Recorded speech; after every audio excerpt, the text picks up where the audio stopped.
To all of you.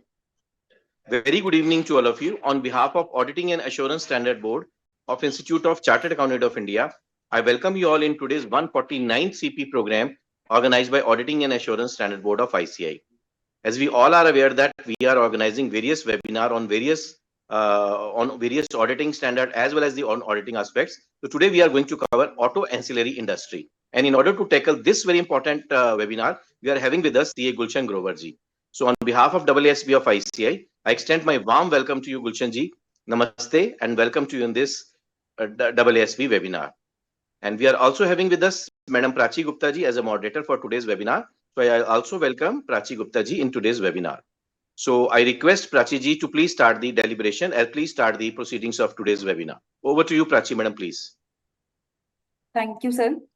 Good evening, everyone. A warm welcome to our eminent speaker and one and all present here. Coming to the today's topic, the board has organized quite a few sessions on the key considerations to be taken care of while conducting audit of a particular sector. So we will be exploring automotive ancillary industry today, and we will have a closer look towards the related facts and key aspects related to the industry. I would now like to introduce today's speaker, CA Gulshan Grover. He is a November 2002 batch chartered accountant and possesses 22 years of professional experience in audit and assurance services. Along with being a chartered accountant, Gulshan Grover is also a certified internal auditor from Institute of Internal Auditors USA and a qualified insolvency resolution professional. He has worked in statutory audit team of member firm of Ernst & Young for 14 years. He is now heading assurance practice of member firm of Felix Advisory. He has vast experience of risk-based assurance and auditing services in various industries, including manufacturing and trading, medical equipment, real estate, and information technology. His area of expertise includes statutory audits, financial due diligence, Ind AS and IFRS diagnostics and conversion, SOX and JSOX testing, financial investigations, and special audits. During his tenure with EY, he was part of their Japanese business service desk, where he was key member of audit team catering to auto ancillary industry. So I will now yield the floor to CA Gulshan Grover. Over to you, sir. Thank you, Prachi, for the detailed introduction. I think you have covered my career well in the short span. And thank you to the Auditing and Assurance Standard Board team to give me this opportunity to come and share my experience in the auto ancillary industry. I've been working with auto ancillary industry since 2005, and I'll try to share all my experience I've gained during this period with you guys. And towards the end of the session, we will take your questions and we will try to divulge into deeper on the questions and answers. So without taking much time, I will share the presentation I have created for today's session, and we will take it forward from there.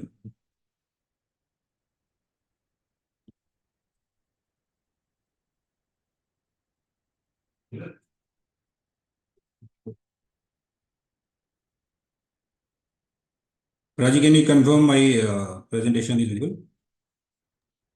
Yes, sir. It is visible. So we talk about automobile industry. The automobile industry is probably one of the largest manufacturing industry, provides a lot of employment in our country to varied kind of people from a worker level to a CEO level. It's provides employment to a lot of people. Probably more than 2,000 companies are working into this industry. So most of us will know about major automobile players, but the auto ancillary component manufacturers are backbone of this industry.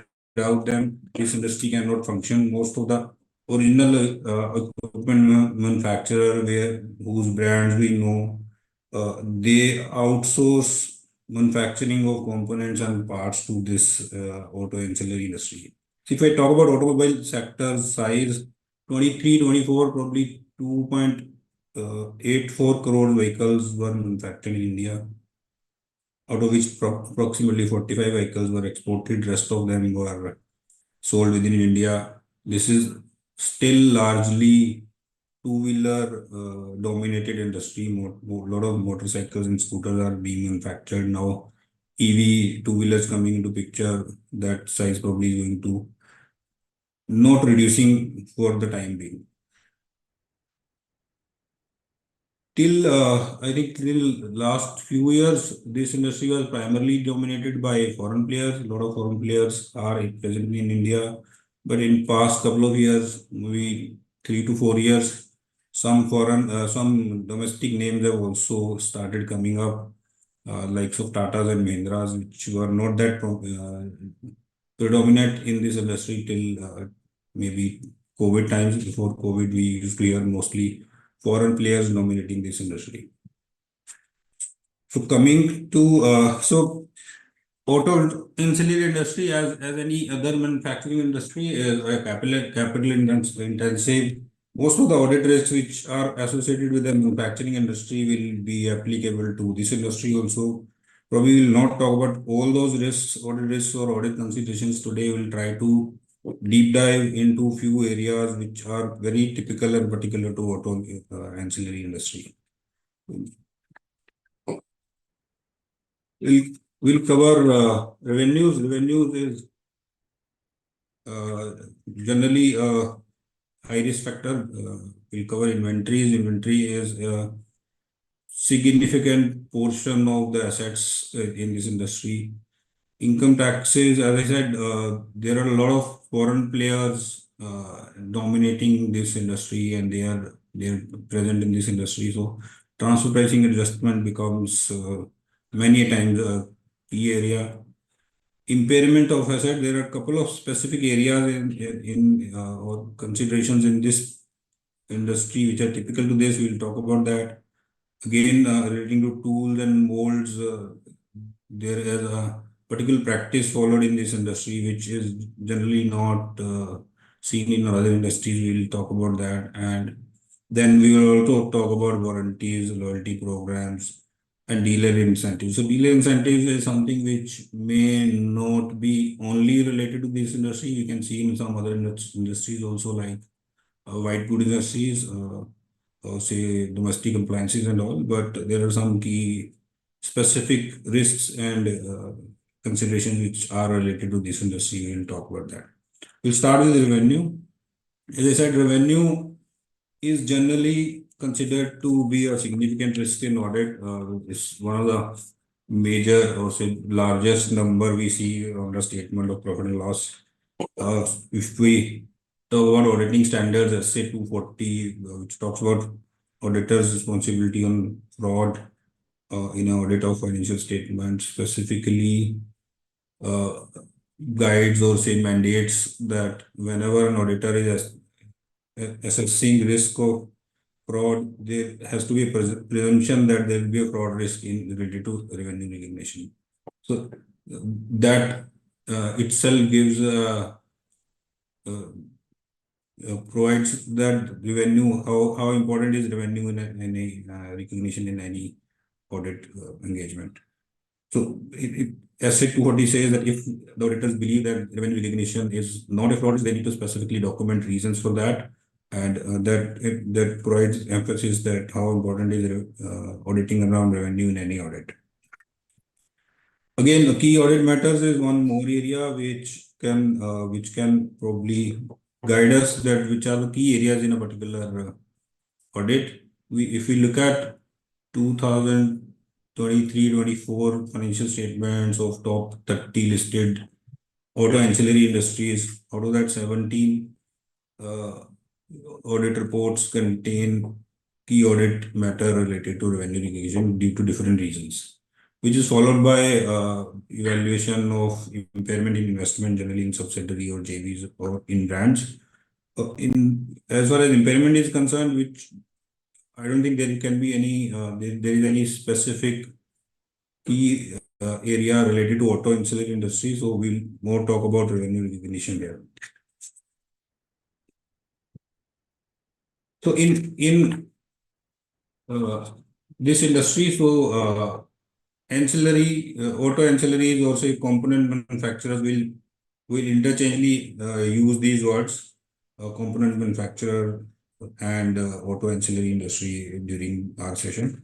So they are the companies who manufacture components which are used in manufacturing of vehicles generally. So vehicles can be two-wheelers, four-wheelers, three-wheelers, sometimes commercial vehicles, passenger vehicles. And one more term is original equipment manufacturers, which are the actually vehicle manufacturers. We'll use OEM terms very frequently during our discussion. So these two terms probably you need to be to remember during this session. So OEMs have a practice. Most of the OEMs have a practice of maintaining just-in-time inventory. They don't want to maintain any inventory at their plants. So they put this pressure back on their component manufacturers who are generally dependent on these OEMs for sales and all to maintain this inventory for them and only supply as and when it is required. Most of these OEMs will issue a production plan to their component manufacturers, which is set up at the starting of the year, which is an annual plan, which is then split into monthly, weekly, and even a daily plan. So they can send a daily plan that this is the requirement for tomorrow, which needs to be sent to the OEM manufacturing facility. So if we talk about a daily plan, if both the companies or customer and the supplier, their factories or the plants are into the same city, generally this is easy for them. But if they are situated into different cities, for example, if you say automotive, there are 5-6 hubs in India. There is one hub in North India, then one hub in Pune, one hub near Chennai, and one hub in Gujarat and area.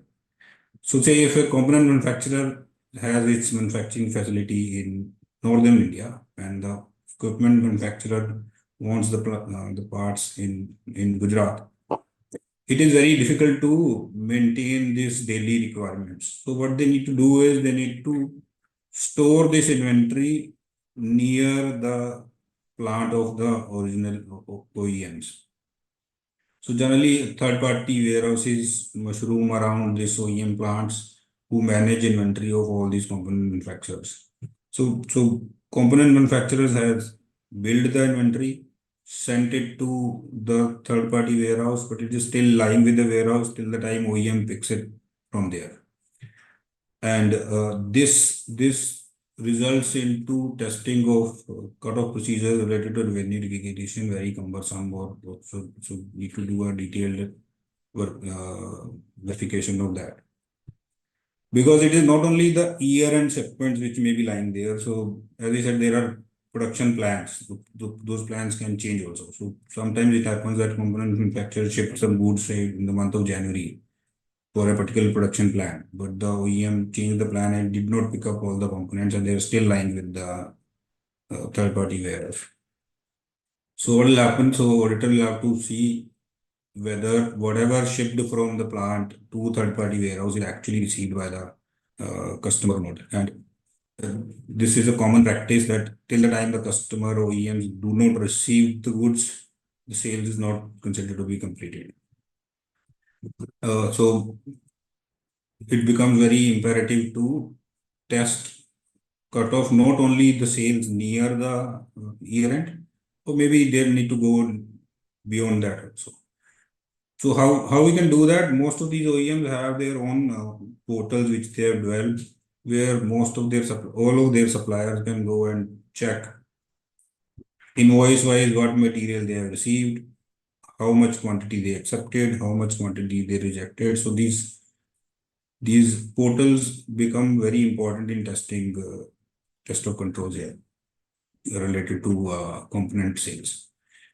And most of the auditors in this industry rely on these portals. They check how the management has tested this with the portals and then reperform some of the tests before taking a comfort on the cutoff procedures. So this is more about cutoff procedure which is unique to this industry. So move on. So price revision. So this is again very typical to this industry. Most of the components which goes into manufacturing of vehicles are either made out of base metals or in some cases based out of different kind of plastic materials.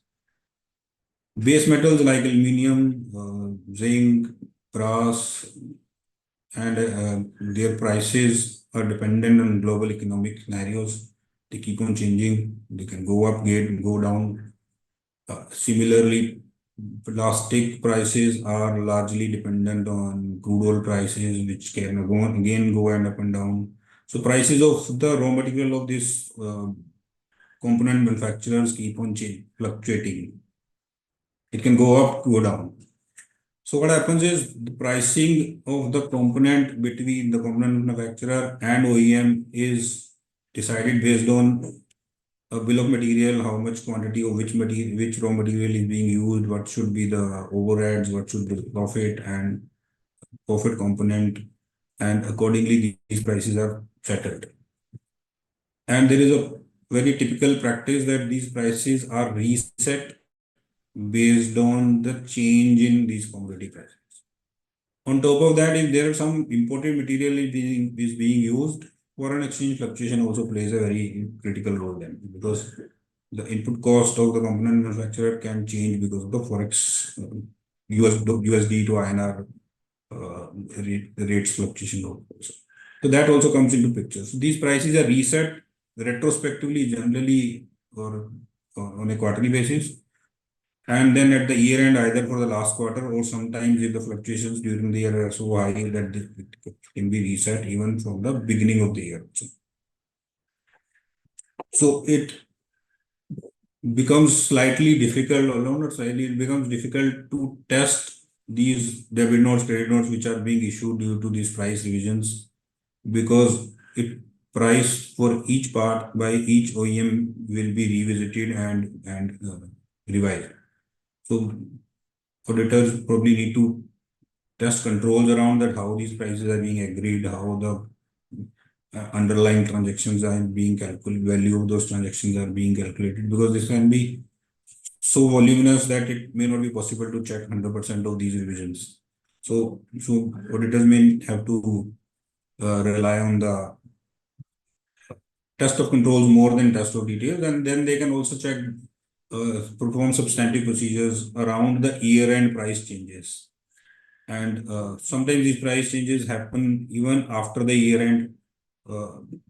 And if the company is closing its books of accounts and probably reporting their financial results by mid of April or by third week of April, auditors may not have enough data to conclude on this. So a lot of judgments, estimates may have to be taken there. So this is again one but very typical revenue related matter or issue in case of component manufacturers industry. Again, most of these OEMs also control the delivery of spare parts in the aftermarket. So aftermarket is when you go for a servicing or repair of a vehicle to a workshop, and whatever material is supplied there in the form of spare parts is called aftermarket sales. Also, the OEMs like Maruti, they don't allow their suppliers to sell it directly. Most of these spares are also bought by Maruti, and Maruti then they sell it to their dealers who use it during repair and all. But there are some exceptions, and some OEMs do not put that kind of restriction. So exception, very common example can be, say, batteries. If you see Exide, Amazon batteries are easily available. Tires is another thing, another component which is easily available in the market, and it's not routed through the OEMs. And there are other OEMs who do not restrict this. So when this comes to direct supply in the aftermarket, but then the component manufacturers may also have a network of distribution of, say, wholesalers, retailers, dealers, whatever you call them. And because they are individually, these dealers are not that big entities. They can be influenced by the uh, component manufacturer companies to pick up material near the year end so that their revenues can be spiked. So what auditors can do is they can perform probably analytical procedures to find out these kind of spikes if every month, every quarter, or every year this happens. If this happens, probably sales for the next month will not be that great compared to the last month of uh, the year, and they need to perform maybe more detailed cutoff procedures related to this, maybe extend beyond customary 10-15 days to a little more longer to verify whether these materials are actually shipped, not shipped, or these are only built. And and actually the risk and reward was transferred as of the year end. So in my practical experience, couple of, I think, in the initial stage of my career, I found one example where the material was billed but not shipped. So bill and hold term was not that significantly prevalent at that time. So we, as an auditor, got worried whether this can be treated as sales or not.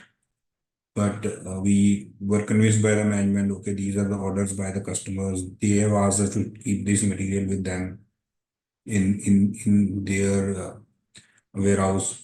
So the procedure we performed, I'll give you a practical example here, is that we send confirmations out to the customers.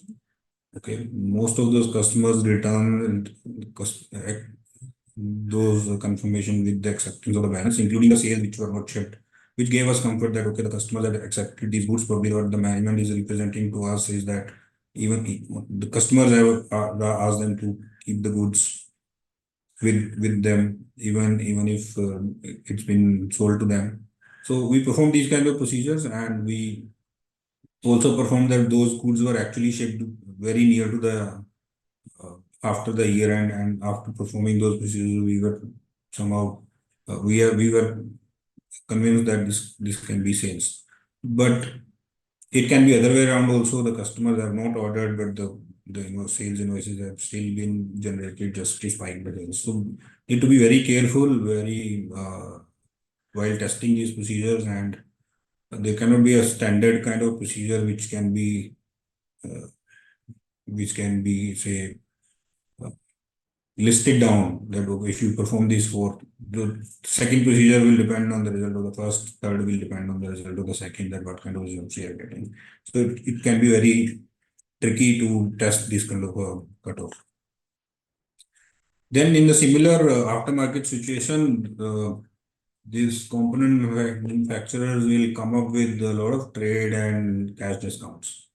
So trade discounts again, it can be based on the value of the material picked by the dealers or the wholesalers, maybe based on a particular product which is not doing well in a particular market. They can get some trade discounts, and it can be value or it can be volume also. So these discount schemes again, as it can be very complex. A particular product which is doing well in say North India, they may not have discount on that, but they may have discount on the same product in the southern India market because the competitor product does very well there. And also to avoid, as this industry involves a lot of long cash conversion cycle, they need to maintain a lot of inventory, as we discussed earlier. So a lot of raw material, then finished goods, then they sell to aftermarket, and then the dealer take 35, 30, 45, 60 days to pay. So to avoid this situation, they offer a cash discount also to most of these dealers. Some of these dealers take these account discounts. And as I said, considering these discounts can be product specific, can be area specific, or can be even category of dealer specific. So they may have a category also based on the size of the dealer. So the larger dealer get the discount or the smaller dealer discount. It can be very complex, or let's say complex working to verify whether discounts have been appropriately recorded or not. And most of these discounts are settled post year end because these are dependent on through the sales done for the whole year. So again, if we are finalizing our audit very close to the year end, we may have to rely on a lot of judgments or maybe past experience to uh, get a comfort on the discounts which have been finalized by the management and recorded in the books of accounts. We can rely on past trends. We can see what kind of discount account provisions they did last year and what was actualized. And we can use that kind of data to analyze this and come to a conclusion. Now we talk about inventory. Again, we already spoke about price revision. So and frequent fluctuation in the raw material prices of this industry. So as we all know, in India's 2 says that inventory needs to be valued at cost or net realizable value, whichever is lower. Further, for the material to be used in the process of the production, the India's 2 says that probably the replacement cost can be the best estimate of a net realizable value NRV for these items. Because in this industry, the cost price as well as cost price can be say common change in cost prices can be common to many of the industries, but in this industry, even the sale price can change retrospectively.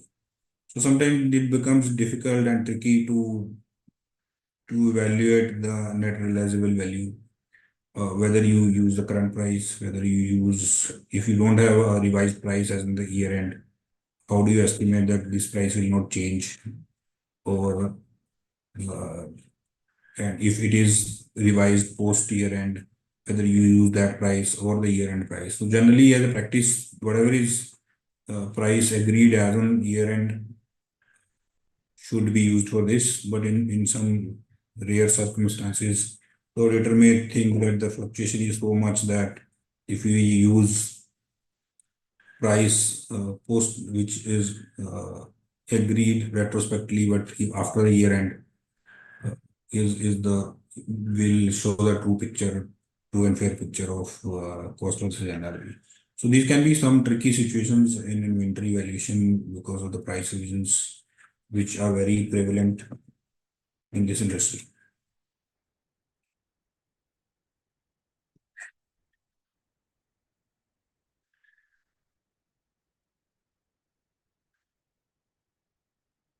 So, as we discussed earlier, OEMs are reluctant to maintain inventory of the components. They believe in just-in-time inventory. They'll order today to be delivered tomorrow.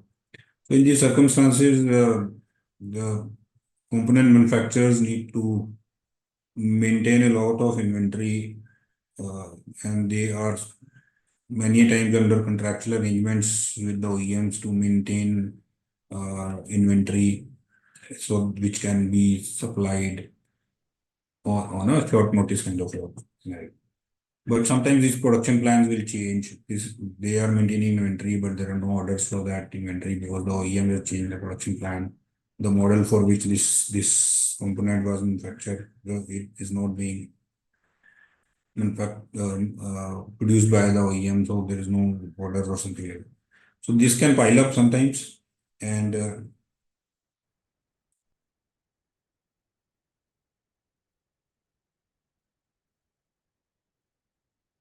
if in particular if they are maintaining some inventory for a model which has been discontinued by the OEM. So if you use a 2-wheeler or a 4-wheeler, there is an industry practice by the OEMs that the spare parts or the components will be available even after that vehicle model has been discontinued by them. So they generally support the customers for 8 to 10 years in the aftermarket. If you go for a repair or a service, those parts will be available. So most of these inventory is not maintained by OEMs, but by the component manufacturers. And this can pile up. So if you look at the aging of the inventory, it will look like, okay, this is lying there for 1 year, 2 year, very little consumption. So appears to be this is not saleable. But at the same time, management will come up and say that, okay, we are under that contractual arrangement to maintain this inventory. These models now discontinued, but they are still on the roads. The need of the parts can arise anytime, and it will be sold over the period of those 8-10 years of contractual arrangement. But many times these parts may never be sold. So again, it comes to a very judgmental situation that how you will evaluate that whether any devaluation or say impairment of in the valuation of that inventory is required, whether with and probably you cannot even use the trends because as the vehicle models get older, the generally requirement for the parts because of the repair and maintenance and wear and tear will go up. Becomes a very in a tricky situation whether this whatever they are maintaining for these models which are already discontinued or temporarily out of production at the factory of the OEM to assess the valuation of that inventory becomes very tricky and may involve a significant level of estimates and judgment in that. Again, historical trends, historical data can play a very important role here that what happened when the last model of the same brand was discontinued, whether we supplied all the material, whether we are holding more, whether the company is holding more than that, which were already, which has which more than the trend for a particular model, which is actually consumed over the period of those 8-10 years. So again, a lot of judgments involved, a lot of past history of the historical data can play a very important role here.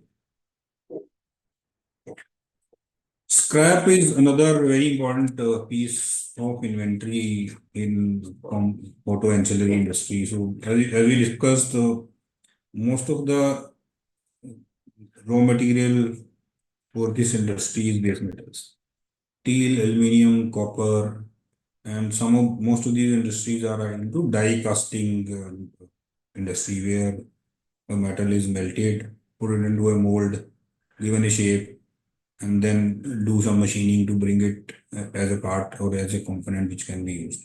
So when you put any melted thing in a mold, there are a lot of wastage or say wastage which comes into play because it will spill out of those molds and all.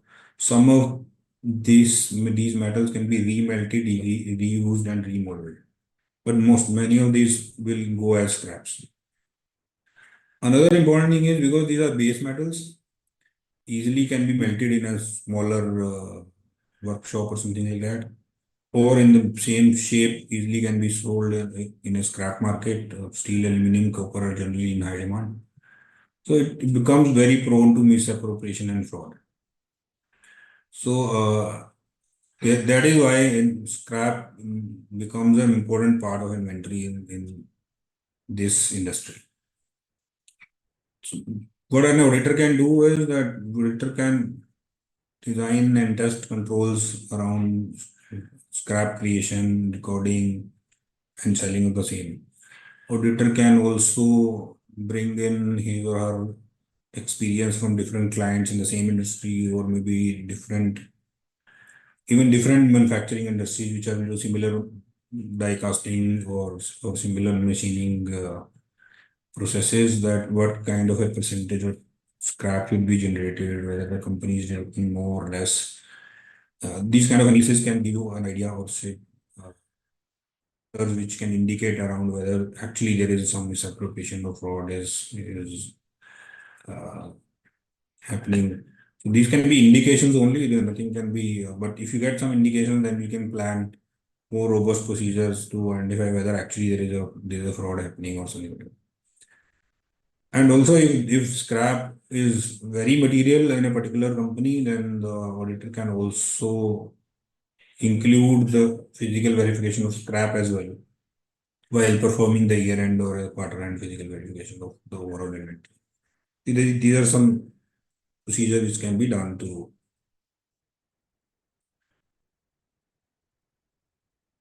transfer pricing. As I said, most of this industry was automobile industry was dominated by foreign players, say till last 3 4 years, till 2019 20. So Indian players were there from a long time, but they didn't have that kind of a market share with the foreign players. And these foreign players, which they come from different part of the world, there is a unwritten kind of a practice in this industry that wherever an OEM goes and sets up a manufacturing facility, the component suppliers will also go, they will set up through a subsidiary or through a JV, they will set up their manufacturing facility also. Why does this happen? Because this happens because a lot of technology goes into manufacturing automobile, especially engine parts so if the same component supplier which is supplying, say, in Japan to Honda, they come and set up in India also to supply to Honda India, and the availability of technology becomes very easy. On the flip side, the Indian counterpart will always rely on the technology of their, say, foreign counterpart, in our case, say, Japan. So it will either there's a holding company or some fellow subsidiary company who will provide technology to be used in India. Many times these some of the components which goes into the parts manufactured by auto ancillary industry may also be imported at the initial stage of the setup. Okay, so these also come from the group entities, and sometimes even the machinery which is to be installed also comes from the group entities. Technology, as I said, is always comes from there. So there are a lot of related party transactions, international related party transactions, which then come into play, and sometimes the foreign parties may not leave enough margin in India. So the reason behind it is that eventually the Indian entity over the period of time it will Indianize most of their raw material, then the margin will start kicking in. But till that time, whatever comes from the group companies from outside India, after considering those costs, not enough margins may be available in India for Indian entities or say Indian subsidiaries or JVs. All this number of transactions, volume transactions, say, reduced margins in India will attract attention of transfer pricing authorities. And therefore, auditor needs to be very careful while reviewing and auditing these high magnitude related party transactions, specifically when a new setup is being set up in India, because you will not have any history of transfer pricing audit orders, that what kind of observations are coming, and whether once you have those orders, probably that give you indication that what kind of margins the authorities are expecting these companies to generate. Till that time, it is very imperative that the auditor involves, what do you say, involves a tax expert from his team or say outsourced team to evaluate these kind of high magnitude related party transactions, to evaluate actually whether the margins are good enough to convince transfer pricing authority that okay, these are actually are within the range of arm's length pricing. Very important when a new company is being set up in India, so maybe and has a foreign relationship. Maybe as the time passes for 5 years, then this issue does not remain that relevant in the industry.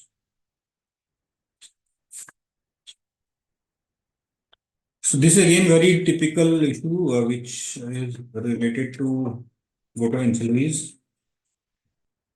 As I said, so a lot of components are developed by a lot of components which are manufactured by auto ancillary companies are very model specific. So if you, for example, if you take a gearbox of a one vehicle, for example, say most selling vehicle Maruti Swift, the same gearbox may not be used in Brezza, may not be used in uh, any other vehicle of Maruti.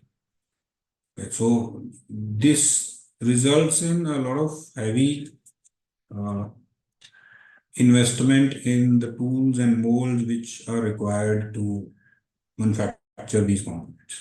So these are developed by either the OEM or by the uh, component manufacturer. Most common practice is that the component manufacturer will invest, they will develop the tool, they will do the trial run, send it to the OEM, OEM will say, test those products, those parts, come up with feedback if any, and then gradually they, once the product is ready, they will approve the product, then they'll say, okay, you can use this tool to manufacture. And a lot of planning goes into this because it takes around 4 to 5 years from conceptualizing a new vehicle model to bringing it on the road. So a lot of planning goes into it, a lot of investment goes into it, and the risk factor is that these tools and molds are very model specific. So and a lot of investment goes into it. So, for example, if a model of an OEM does not do well in the market, so there will be not enough production. So tool probably was developed and manufactured for a say to produce say 200,000 components. But the OEM could not sell 200,000, so they could sell only 40, 50,000 vehicles only.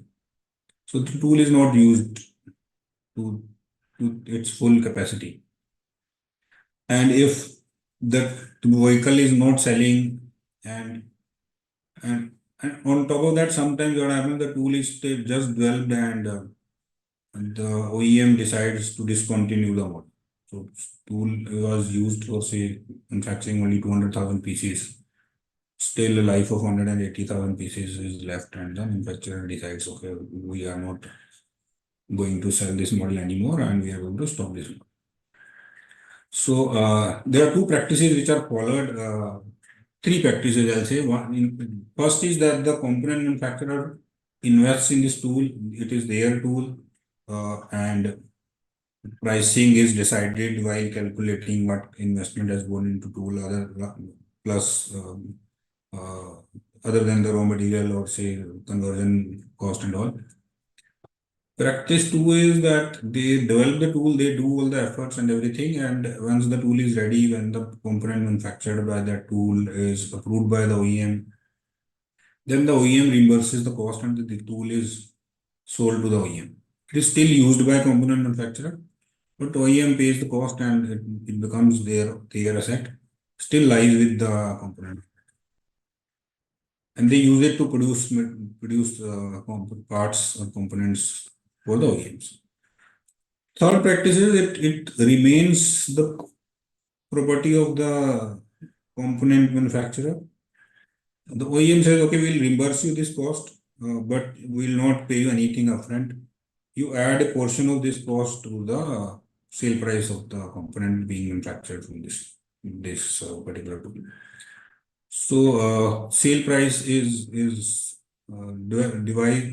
devised including the cost of the tool, and it is decided that okay, this cost will be recovered in say first 100,000 pieces, and once those 100,000 pieces are sold, I think I used to then the price goes down. So coming back, if the model is not doing well or the model is discontinued, these tools still be lying there, and they may not be enough. They may not be enough sales expected to recover the cost of the tools still appearing in the financial statement or books of accounts of the component manufacturer. So what an auditor can do is auditor can probably ask the management to map each and every such tool to a particular model, then ask them to provide how they are assessing whether this cost of this tool and model will be fully recovered or not.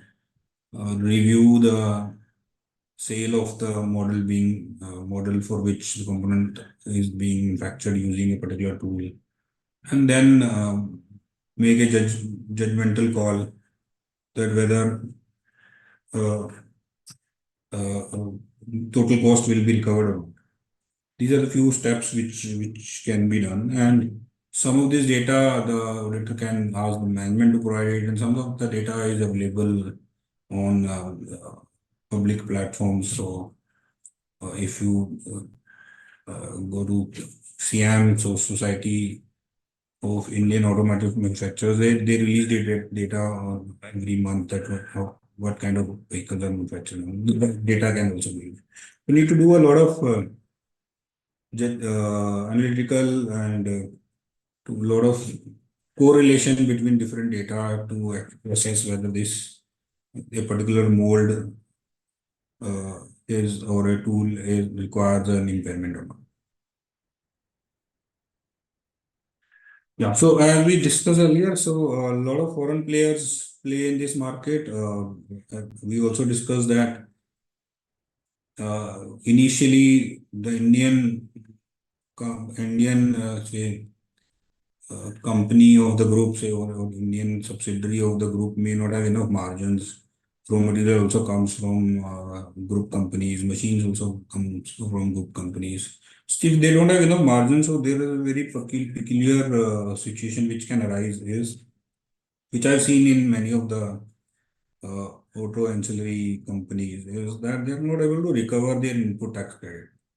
So what happens is when a new company is set up, there is a lot of capital investment goes into plant and machinery also. Again, a lot of input tax credit comes from there. Material is coming from outside India initially. A lot of input tax credits comes on that, and then there is a lot of input tax credit which comes on indirect expenses also. And I've seen a situation in many companies where initially they are not able to recover this input tax credit. May sound very uncommon that if they have a margin, so why they should not be able to recover. But this situation rises initial 4 to 5 years of the operations, till the time they actually start using Indian raw material and start building on margins and all. Because first 3 4 years they just invest in gaining the confidence of the OEM that they can okay, set up in India and supply, and gradually those components which are being used. So raw material which is being used by a component manufacturer is indigenized, and the margins start building up.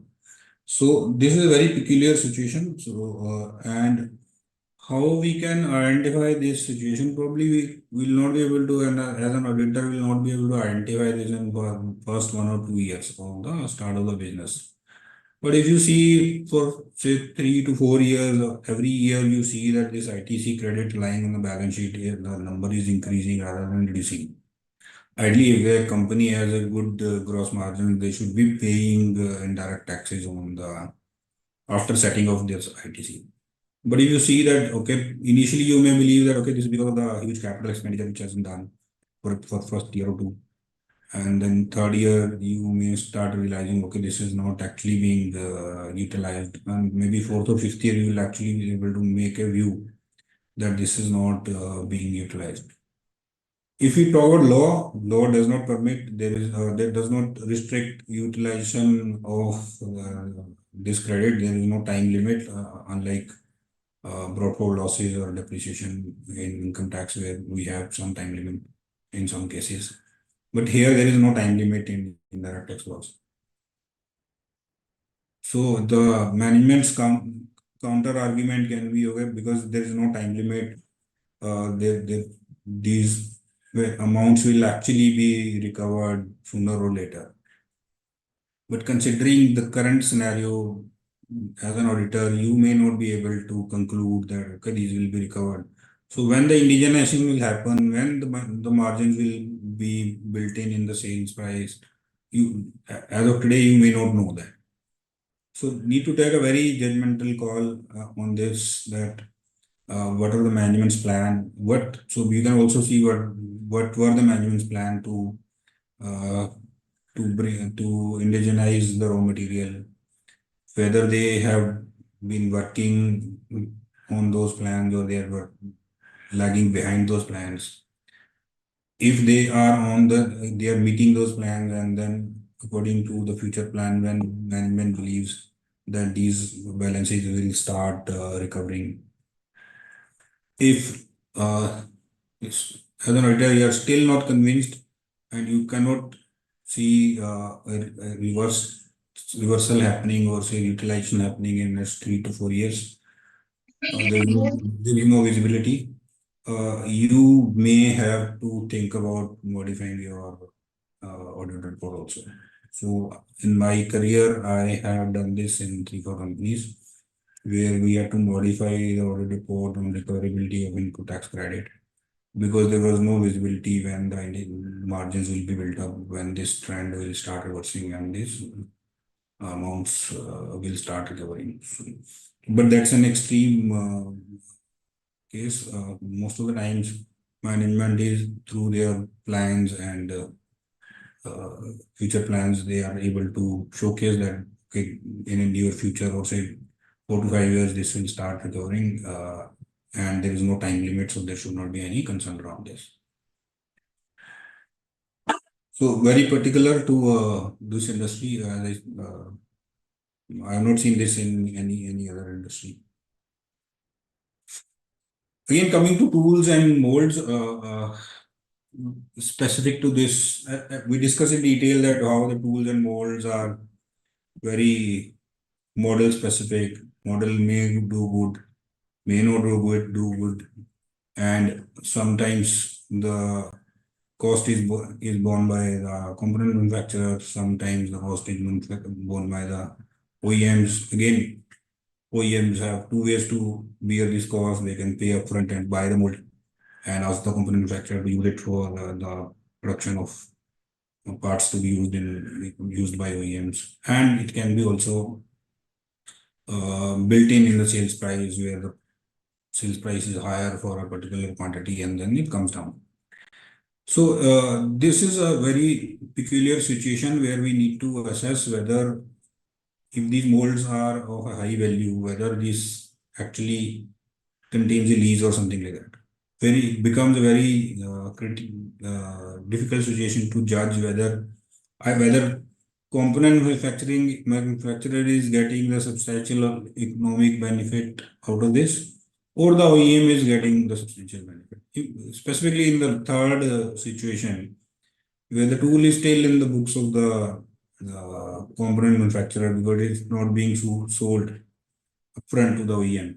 OEM is only paying a higher price for a higher price for a number of units being sold or number of components being sold, and the prices are gone down.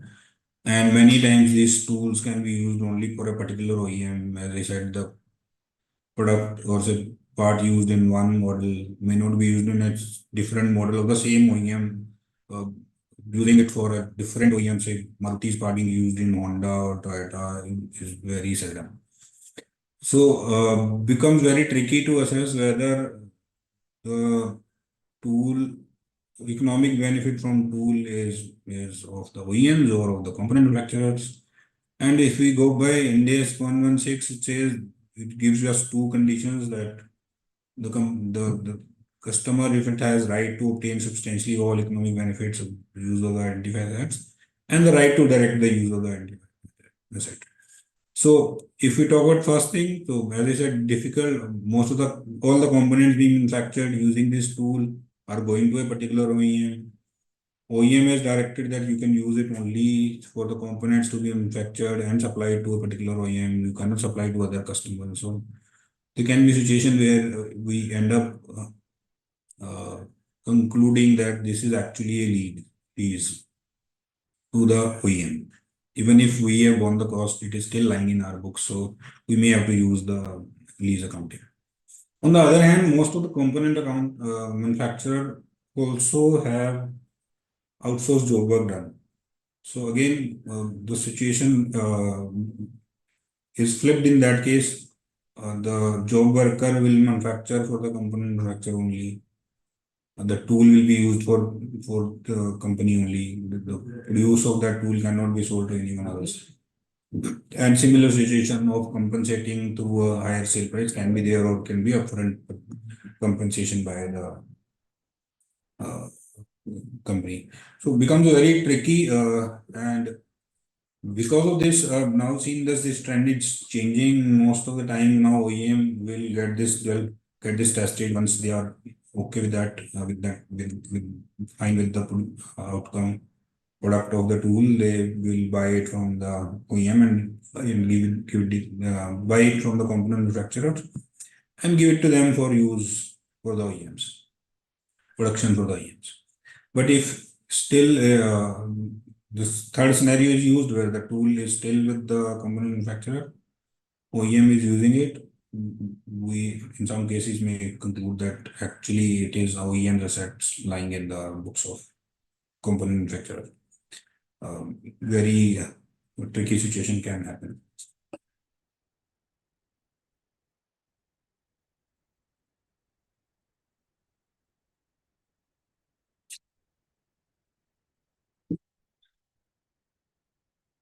So next topic we'll talk about provision for warranties. Warranties again is a very common scenario in automobile industry. Most of the automobile industry, automobile manufacturer are bound by law to provide in warranty for a couple of years and then they sell the extended warranty also. So as a customer of automobile, we all know that we get a warranty for 2 years. We can buy extended warranty for 3 years. But most of us don't know that these warranties are generally backed by the component manufacturers for many spare parts. So, for example, batteries, for example, gearboxes, for example, say brake pads, or maybe some high cost filters, oil filters and all. These warranties are backed by component manufacturers because the OEM is totally relying on the quality of product being manufactured. Now they do the quality test and all before accepting the the spare part, but still they are largely dependent on component manufacturer to ensure that the good quality product are being produced and sold in the market. So, so warranty is prevalent in many industries. So why this is tricky for component manufacturers is because they don't have their own data. So they rely on the data given by OEMs. Okay, what kind of faults are coming in a particular spare part or part. So they need to rely a lot on that. And sometimes they can't even question whatever data OEM provides. They just have to rely and compensate uh, on the warranty cost to the OEMs. So because of this assumptions which are the management is taking becomes very different from warrant assumptions some other company will take in some other industry because they have their own data and uh, which they can rely on. But here they are relying on OEM, which is actually they'll generally have very 2 to 3 OEMs as a customer, and they are for business also they are dependent on that. So this becomes a little tricky, and sometimes the historical data may not be fully available, and it may become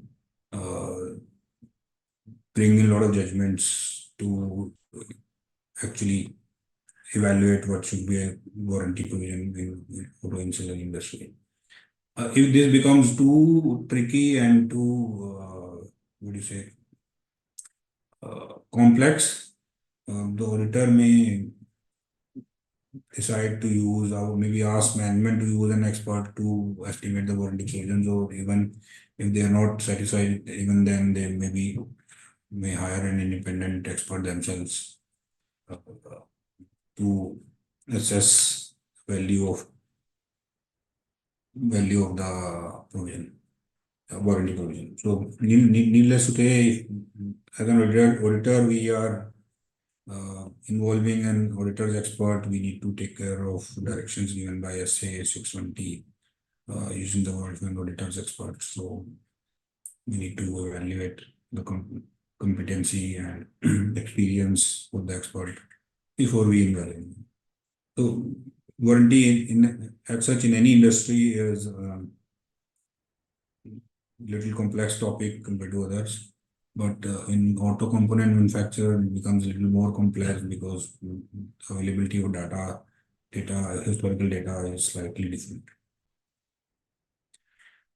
Coming to next topic, loyalty programs. This is more prevalent in the companies who also sell their parts directly in the market. As we said, discussed earlier, some of the OEMs restrict the component manufacturers to directly sell the parts directly in the aftermarket. They try to control because there are better margins in selling spare parts. But some of the companies do that, and some of the component or parts manufacturers are exempted from doing that. We discussed about batteries and tires, etc. And also, what happens is when they sell directly in the aftermarket, they'll include some sort of coupons in the packaging of the product. They will use some sort of coupons in the packaging of the product. These coupons are to incentivize the mechanics, because see, this aftermarket industry is very unorganized. So a lot of people still go to non-branded workshops to get their vehicles serviced and repaired. I would say nearby mechanics, especially in tier 2, tier 3 cities. And tier 1 cities, generally they'll go to the branch workshop but in smaller cities, there will be always small workshops run by 1 or 2 mechanics, and they drive most of the sales in those cities of these spare parts. So to incentivize those mechanics, they will include coupons in the product. So how this works is that the mechanic will buy the product from retailer. When he opens the pack, he gets a coupon, collects it, then goes back to the retailer, gives to him. Retailer pays in the cash. The retailer on the same lines will collect coupons received from various mechanics together. We'll go to the wholesaler or the state level, it's wholesaler dealer, submit to him, get a cash from him, then the wholesaler submits it with the customer company, and then company reimburses the wholesaler. So what happens is this process is kind of a lot of manual process involved, and takes a lot of time from a coupon going into a package and coming back to the company. So this scheme sometimes can run into 4 to 5 years time period. Another risk factor in these kind of schemes is the duplication of coupons, because most of these coupons are printed papers or some similar adhesive self-adhesive papers or something like that. Very easy to print them, and can be a lot of duplicacy or fake coupons coming into the company. And another peculiar thing is that even if the company identifies that these are fake coupons, many a times they are not able to say no to the retailers who have already compensated the mechanic based on the coupons he received. So becomes prone to fraud, not by the company or the management or the employee, but by the third parties. And because the frauds we are talking about, so testing controls around this becomes very important, that how these coupons are being printed, whether the management is taking some extra care on ensuring that the duplicacy is minimized, if not eliminated, and how the coupons are distributed, how it goes into the packaging, what are the controls around receiving it from the wholesaler, or nowadays with technology development, some barcodes can be included or something like that. So testing control becomes very important in this kind of scenario. Another thing which we need to do on a substantive procedure front is that to review or verify how the management has assessed that how many coupons are still in the market which have not come to the India, and what is the likelihood that those what percentage of those coupons will come back to the company for redemption. So auditors may use historical data, past schemes, and to evaluate that, okay, in a particular scheme, how many coupons were sent, how many coupons came back, got redemption, and also these coupons can be different for a different product. There can be multiple schemes going on at a particular time. And again, as we discussed earlier, if a product is doing well in a particular market, say Northern India, these coupons may not be sent in that market. It may be sent only in the Western or Eastern market where the competitor's product does well. So if you incentivize the mechanics, company does all these tricks, all these marketing, use all these marketing tools. It can be very cumbersome sometimes because these schemes, not value wise, but volume wise, can be a huge data. And again, we may use external expert like actuary to actually estimate that what kind of coupons are expected to come back. Again, he is going to use industry data, market data, or say historical data of the same company to estimate these trends and come up with a projection number. So these are some typical risks and related to loyalty programs and the kind of procedures which management, which auditor can perform. Another very typical, again, not related to only ancillary component and manufacturer or auto ancillary, but anyone who has a dealer network, as we discussed about home appliances or all. A lot of dealer incentives are given to the dealers or retailers who are selling these products, and most of these incentives are generally in kind, not in cash, because as we already discussed, there can be volume discount, cash discount, which is in cash. But on top of that, there can be a lot of marketing activities being done, and a lot of in-kind incentives are given for achieving targets, quarterly, half-yearly, or annual targets. Generally, it is annual. And the most common incentive which I have seen is a foreign trip with the family. If a dealer or a retailer meets a particular target given to him. How this area can be a little cumbersome is most of the companies will have a category of dealers, so diamond, gold, silver, based on the size or the volume of purchases they do from the upliftment they do from the company. There can be different schemes for different type of dealers. Again, different schemes for different geographical areas, as we discussed for the coupons, incentive coupons, loyalty bonus. Many type of schemes can be going on simultaneously for different states. So it can be again huge data, maybe less value, and therefore can be very cumbersome to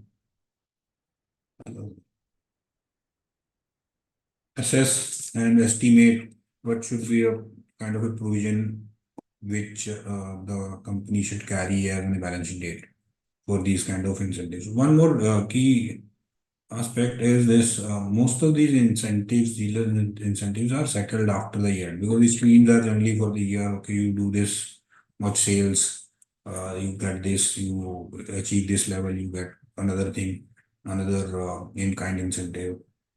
And another very particular thing is that some of the dealers who may have missed their target by narrow margin, they are also included in the scheme, giving various reasons. So again, because the volume of the data can be very high, it is very important for the auditor to test and rely on the controls, because performing only substantive procedures may not be enough. So specifically how the schemes are devised, how verifies that which dealer is meeting and how it is verified, and specifically if some exceptions are made, like some dealers or retailers who missed their target but still are being provided these incentives. What are the controls around that? Who approves that? It's very important to test and rely on controls. Substantive procedures may not be enough. Also, another thing, because most of these are in kind, sometimes these are not handed over to the dealers by the time the auditor has closed the audit and will be ready to sign the financial statement. Important to test assessment of the management, how they have estimated the cost. For example, we discussed about a foreign trip, say to Bali, for 2 people for every dealer. So which period they want plan to go, whether they have taken some quotations, what kind of a stay cost will be, what kind of travel cost, what other expenses are going to be incurred before they provide for. So one is that how many people will be going. That is that you can largely rely on controls, that how it has been decided that which dealer is eligible, which is not eligible, and all that. And then how much cost per person, then you need to look into how they are estimated. Plus, as an auditor, we can also see that what kind of estimates were made last year, what kind of actual expenditure being done after against that estimate, whether this is in line with the estimate and actual are in line with each other. That gives us little extra comfort that the management's estimation process is in line and there are not much variation in actual and estimates. So we can rely on past estimates data also. As I said, can be large variety of schemes, can be voluminous data, and that is where it becomes a tricky. On this, I think I come to an end. I have only these topics to discuss today in the auto ancillary industries. We can take up questions if any. I'm going to stop sharing this presentation. Probably we can talk about the questions.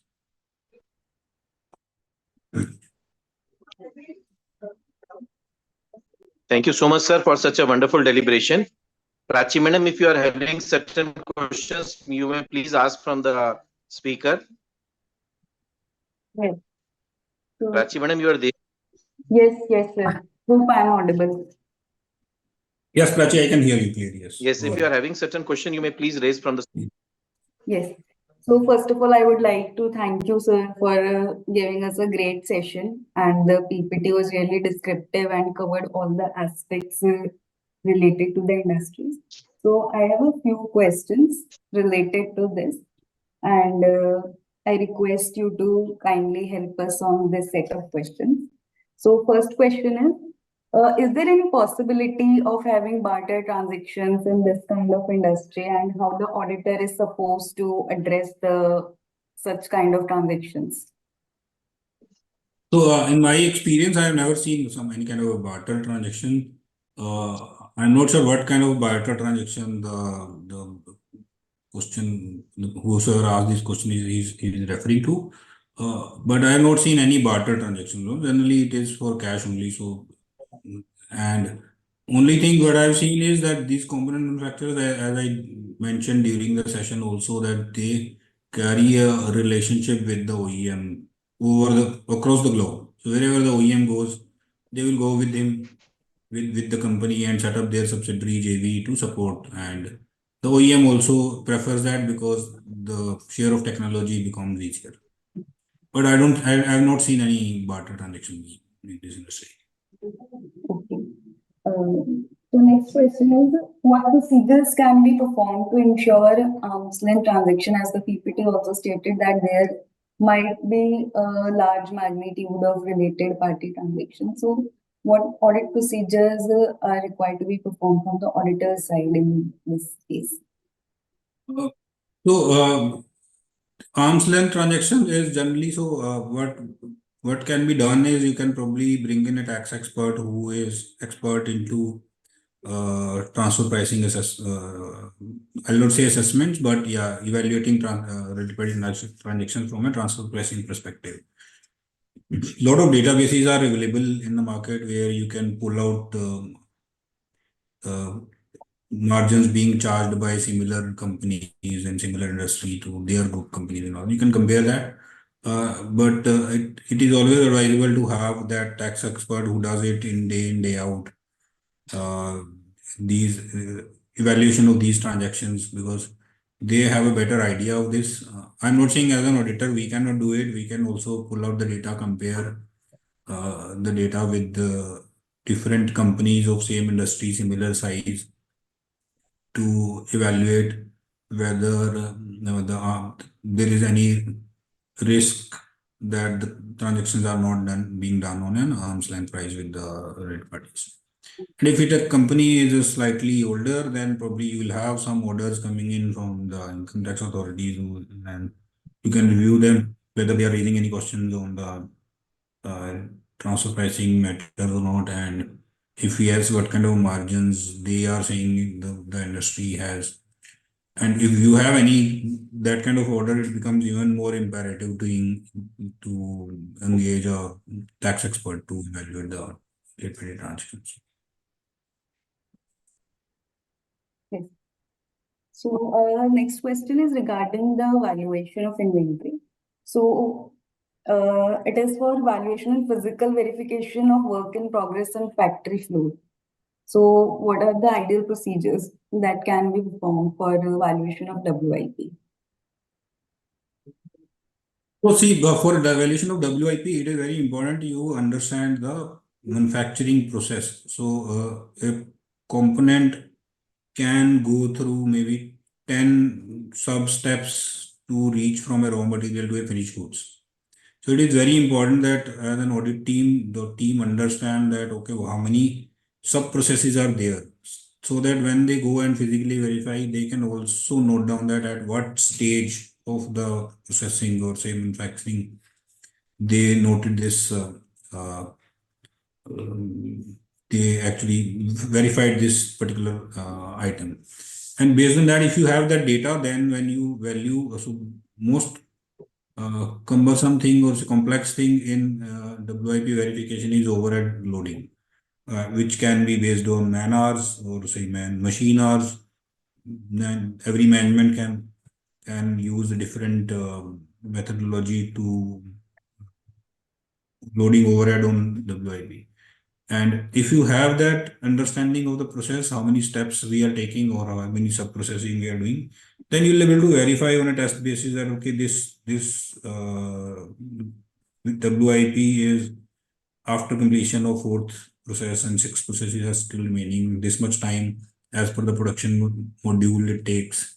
This is the per minute or overheads calculated based on the financial statements, and this is how the overhead should be loaded. Also, in some cases, there can be that raw material also is also added after a particular step. So maybe a component is manufactured, the other component is, or say other raw material is included after say step 6. So then you can also verify that whether the management has included only the one cost of raw material for one component. They have not included the cost of other component also, because at step 4 it should not have been there. So I'll say cannot do it 100%. Most of the cases you will find it an ERP doing this. You can perform IT general controls and then test basis you can verify, okay, these valuations are actually correct as per the production process, whatever stage it should be at the production process, and then reviewing that. Okay. So thank you, sir. I am done with the set of questions which I have. So thank you for the wonderful session today and answering the queries we have. Thank you, sir, for such a wonderful deliberation.